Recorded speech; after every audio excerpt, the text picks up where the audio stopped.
Hello everyone, and welcome back to Curious Scan. Today I am going to show you how to get 1 year of Photoshop Web completely free.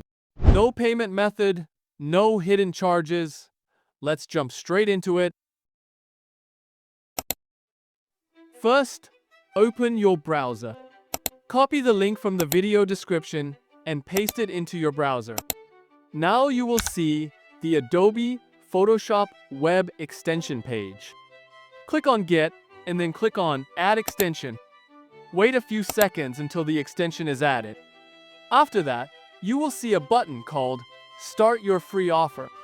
Click on it. Now you will see Get 1 year of Photoshop Web.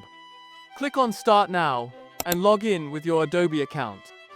Once you sign in, you will notice that your 1 year subscription has been successfully activated for free. This offer can expire anytime, so redeem it ASAP.